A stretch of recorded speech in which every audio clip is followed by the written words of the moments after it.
Hello abakunzi ba Empower One TV turabaramukije kandi turabasuhuje umwe wese ahantu ari aherereye dukomeza kubashimira cyane kungene mudukunda mukomeza kutwereka urukundo rwinshi mukora subscribe like share na comments kandi twagomba kubasabira ngo dukomeze dukora like share na comment na subscribe mu kirundi bavuga ko ari kwiyandikisha no gusangiza abandi no kwandikaho icyifuzo cawe byose turavyakira.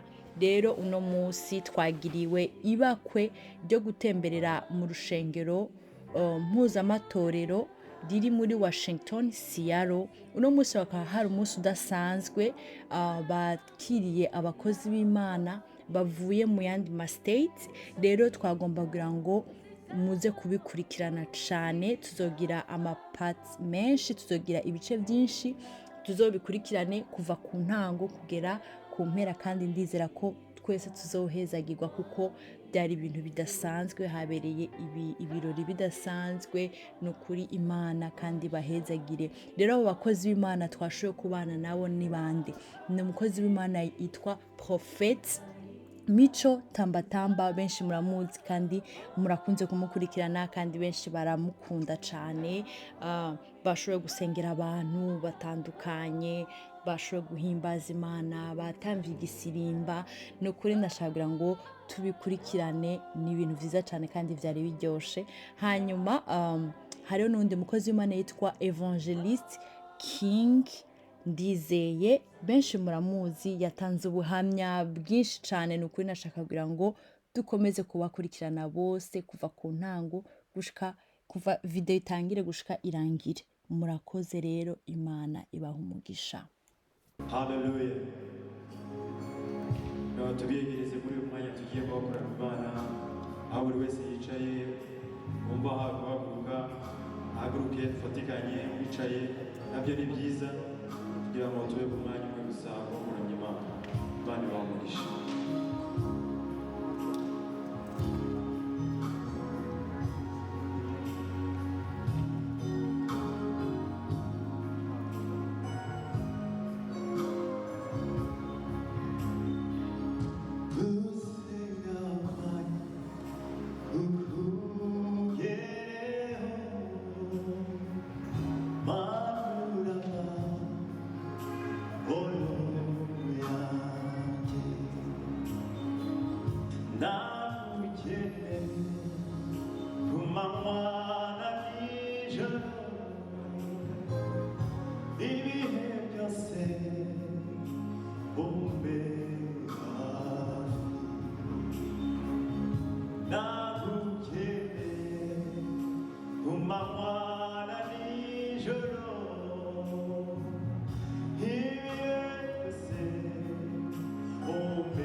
Senga kwanya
namenye ko ntacyo nshoboye nashobojwe nawe niyo mpamvu buri mugoroba nigiga kugira ngo nongere nshobozwe nawe aho ariho tugenderera ukaduha umugisha uyu mugoroba